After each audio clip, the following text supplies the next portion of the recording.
Residents in Westbury have taken to the streets to protest over gang-related violence causing gridlock traffic in the southwest of the city. eNCA's Manqoba Mchunu is currently covering this protest for us, but he joins us live now just to give us details as to what exactly is happening. Manqoba, good morning to you, colleague. But each time we hear of protests out in Westbury, it's not surprising that it has to do with gang violence. Once again, we're seeing residents there not too happy with the lack of dealing with this problem out in Westbury. Well, certainly, Dumelo, and of course you know that the gang-related issues are long-standing issues in this particular community. Of course, we know that there have been quite a number of incidents that have occurred in this community, and the latest incident that occurred happening just yesterday, where a 12-year-old girl was shot and killed in this very community. And of course you know that there have been quite a number of interventions, a number of visits by the police, top brass, who have come to this community to try and quell the issue of gang-related violence. But of course that's not the only issue that these residents are protesting over this morning. We understand that it also has to do with equal opportunities for the colored communities, which they say have been left out. So they're saying that they want equal job opportunities, and also just calling for government to take the colored communities serious. But I want to get a sense from the residents themselves on the issues here. Ma, thank you very much. Let me just get a sense from you, as one of the community members, what this protest really is about. Okay, first of all, what really ignited this whole thing is the racial employment equity bill. Our kids are already not working. With that bill being signed into law, tells us that our children is going to fall by the wayside. We are being sidelined, we are being marginalized. It cannot continue. We see our children daily falling into drugs because they have no hope. And that also causes all these gang fights that you are seeing in our community, because drug dealers are willing to employ them. Yes. And the real jobs are not out there for them, and that is where, because they fight for territory, and that causes all the deaths in our community. Just yesterday we lost an 11-year-old in a crossfire because of drug fights. That must come to an end. This government do not take us as colored people serious. We fought alongside the black people previously. Why are we being sidelined now? What is their reason for doing that? For sidelining us? We are South Africans just like every other black South African. We are the first nation. They found us here, and they will take care of us. And we, by the way, we voted ANC 94. We ever so sorry we did. We voted them into power, because look what are they doing to us now? Sidelining us. It is not fair. We will not accept it. Things will have to change drastically and immediately. I understand, Ma, that you're marching to different businesses here. You're marching to the hospitals around the area. What is your call? What is it that you're saying to them? We are saying to them that if they received a memo not to employ colored people, it has to end. Because there's black people from all over Limpopo, Mpumalanga, in Northwest, wherever, but not from Westbury and Coronationville, the surrounding areas. Is that fair that we are not employed at hospitals where we were born? We can't work there. There's no jobs. We go there, we get treated like foreigners in our own country as colored people. That is not fair. We do not want to see that happening, continue happening, and this is why we're standing up for our rights today. Okay. Thank you, Ma. Let me get another person just to give us their sense. Ma, you also are part of this protest. Why? I'm standing here not for myself, but for my grandchildren, and for all the other grandchildren, for their future. Because right now, colored children have no future because of government, ANC. I want to tell Mr. Cyril Ramaphosa himself, he must change his attitude. They must recognize the colored people. We were here first. Yes. The Koyan son was here first. This is our country. The country belongs to the colored. What would you say, Ma, to those that say perhaps this might have some racial undertones to it? No, we are not racist. We are not racist. They are doing reverse apartheid on us. Yes. That's what they are busy doing. This is not racist. We are living with our black brothers every day. But government is pulling us apart. This is no racial thing. It's no racial thing. There's no rainbow in this nation. All right, okay, thank you very much, Ma, for your views here. Of course, we can hear the issue, the burning issue that these residents are raising, not only some of the issues, the social ills that are affecting this particular community, but also the issues around equity, around employment. They want equal employment rights. If perhaps I can get one of the gentlemen just to articulate, some of the points, perhaps a young person, just to hear from you as a young person, what are you saying when it comes to this march? Do you believe that, the issues that you're fighting for are issues worth fighting for? I think definitely it's something worth fighting for. If the government can look into our situation and they can maybe make a change. That's all. And our people keep on applying for jobs. Now and then they've been changed away. So for me, it doesn't work like that.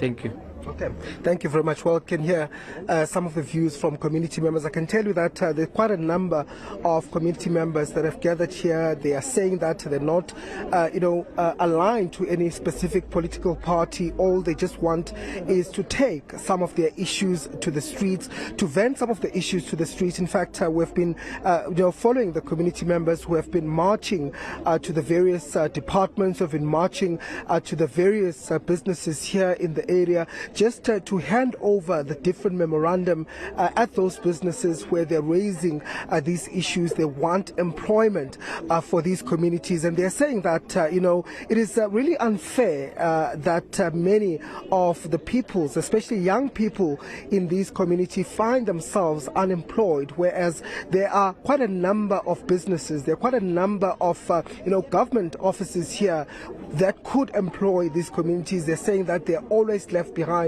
when it comes to those employment opportunities, and in fact it is people from outside these very communities that are given first preference, and this is what is contributing, they say, to the issue of drugs in this community. Of course, you'll know that this is one of the issues that is affecting this community, the turf wars, the gang issues in this particular community, but more than that, the drug-related issues that have, of course, marred themselves over the previous months, and community members are taking to the streets over those issues. We understand that that on its own has not stopped in this community, despite the numerous promises and interventions that were promised by the police. They are saying that the shootings still continue, and of course the fear that continues to grip this particular community continues, as we understand that there was a shooting. Perhaps if I can just call one of the community members just to give us a sense on that shooting that happened here yesterday. If I can just ask you to come this side. Jefferson, thank you very much for your time. Jefferson Johnson, you are one of the community leaders here. Of course, we come here hearing again of shootings that have reared their ugly head in this community. Yeah, thanks so much for having me. For the past few weeks, we've had a whole lot of shootings in the area, and according to the police, to them that is absolutely nothing. On Saturday night, we had a girl that was shot at 11 years old. That is impossible for us to go through. At this current moment, with regards to unemployment in our area, we have so many youth that is at home. So drug dealing tends to rise, gangsterism tends to rise, because there's nothing that they can do. And just to speak further on, the shootings, I know you and me have spoken extensively, not only this year, perhaps going back to many years, about the issues in this community, and the violence that festers itself into this community. Is it getting any better? Not at all. Not at all. Let me tell you, since the deployment of police in the month of March, there were shootings like every other night. Fortunately, nobody was shot. But for the past 3 weeks, that has changed tremendously. If I can say, this past Wednesday, when the deployment was retracted, that is when things just went haywire again. So there's a tremendous increase, I would say, and then we're also expecting more. Not to be on negative or something like that, but what I can say is that it's obviously going to become worse after this. And let's just talk about the issue, of course, that we're speaking about today, the issue of employment. We understand that, as you've pointed out yourself, that this also contributes somehow to some of the social ills that we see in this community. What is it that you want to see change, and what are you calling for? You know, a while ago, the MEC of Safety and Security was at a certain church, and she spoke about the fact that our people would wear gowns till late at night, and thereafter the very same gown that the ladies was wearing early in the morning, that guns was the same gowns or would be worn by guys in the area, and then there's shooting. That to me is underminement. That's the first thing I would say. It has nothing to do with our social issues with regards to government not seeing colored people as important. We need a tremendous change in the form of when it gets to colored people in government. There's no jobs for colored people. You can come to our schools and you see how many colored teachers do you have at schools. You can go to any other government property and government place. There is no colored people working there. If they are still marginalized. So wherever you go, you will still be marginalized. That's the unfortunate thing. Okay. Well, thank you for speaking to us, Jefferson. Well, that's just some of the sentiments from community members here who are just, here on the streets. They're saying that they're fed up about the current, situation here in this community, which they believe is behind the violence and the drugs that we're seeing here. The many of the young people, they say, are unemployed in these communities, and that's the reason why you see so many of them being involved in such illicit activities here in this particular community. We understand that this is an apolitical march, but we understand that there are also leaders from the ACDP that are here with the community that are part of this particular protest. We understand that they will be marching to the various businesses around this area, not only just asking them in terms of hearing what they're saying, but also asking them to give them equal opportunities when it comes to issues of employment in this community. Of course, we're going to be speaking to more of those community members. They're outside one of the departments here, the social development department here in the area, which they say has not been servicing this community. It has not been working, we understand from some of the community members, and that's why they're going to be handing over a memorandum to this particular site, but they're also proceeding to some of the businesses here in the area where they're also going to be handing over a memorandum.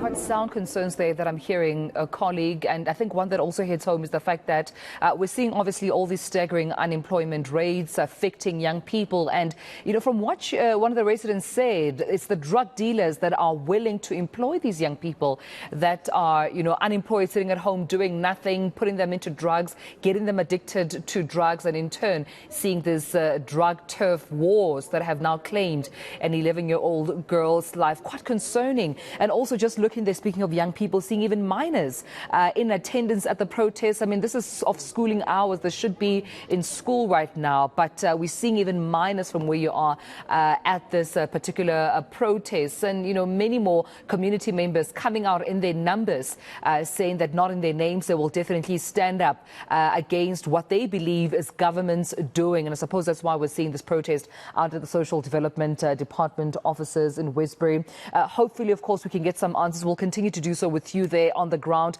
Manqoba Mchunu. This, of course, with regards to Westbury protesting against jobs, lack of jobs, they say, for the coloured community, but also gang-related violence. One of the community leaders saying that it seems to be a norm. Every other day there seems to be shootings and gun violence, which they say the police is not prioritizing.